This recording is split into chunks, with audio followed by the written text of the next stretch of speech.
চৰকাৰী শৌচালয়ৰ নতুন এটা আপডেট লৈ আহিছোঁ।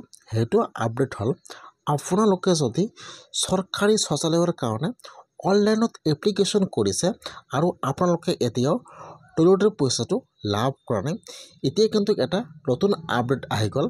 যিসকলে টয়লেটৰ কাৰণে অনলাইনত এপ্লিকেশ্যন কৰিছে এতিয়ালৈকে শৌচালয়ৰ পইচাটো লাভ কৰা নাই, এতিয়া কিন্তু এটা শৌচালয়ৰ নতুন লিষ্ট আহি গৈছে। যিসকলে অনলাইনত এপ্লিকেশ্যন কৰিছে এতিয়ালৈকে পইচাটো লাভ কৰা নাই, এতিয়া কিন্তু আপোনালোকে লিষ্টটো চাব লাগিব। যদি আপোনালোকৰ লিষ্টত নাম আহিছে তেনেহ'লে কিন্তু আপোনাৰ একাউণ্টত এই মাহৰ ভিতৰতে টয়লেটৰ পইচাটো সোমাই যাব। আৰু যদি আপোনালোকৰ নাম অহা নাই তেনেহ'লে কিন্তু আপোনালোকে লাভ নকৰিব। কেনেকৈ আপোনালোকে শৌচালয়ৰ লিষ্টটো চেক কৰিব চাই লওক। এতিয়া আপোনালোকে ফাৰ্ষ্ট এইটো অপশ্যনত আহি যাব SBF। মই কিন্তু আপোনাৰ সুবিধাৰ কাৰণে অপশ্যনৰ লিংকটো মোৰ ডিছক্ৰিপশ্যনত দি দিছোঁ। আপোনালোকে ডাইৰেক্ট ক্লিক কৰি ফাৰ্ষ্ট এইটো অপশ্যনত আহি যাব। অহাৰ পিছত আপোনালোকে ফাৰ্ষ্ট আপোনাৰ ব্ৰাউজাৰটো ডেস্কটপ ছাইড কৰি ল'ব। এতিয়া আপোনালোকে অলপমান তলত আহি যাব।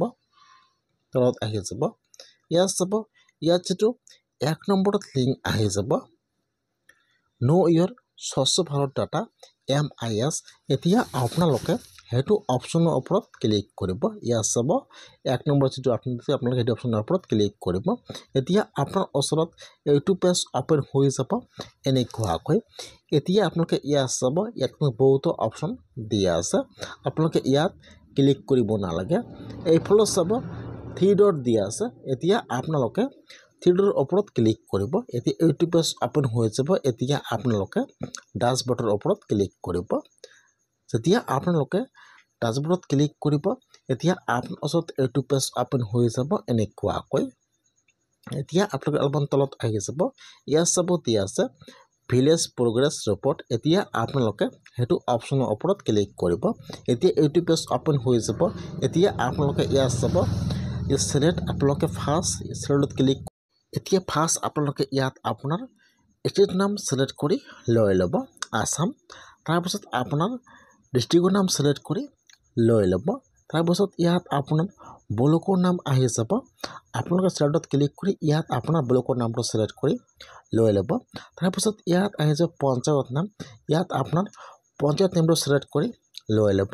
তাৰপিছত ইয়াত আহি যাব আপোনাৰ ভিলেজৰ নাম। এতিয়া আপোনালোকে চাই ল'ব যে ইয়াত আপোনাৰ ভিলেজৰ নাম কোনটো হয়।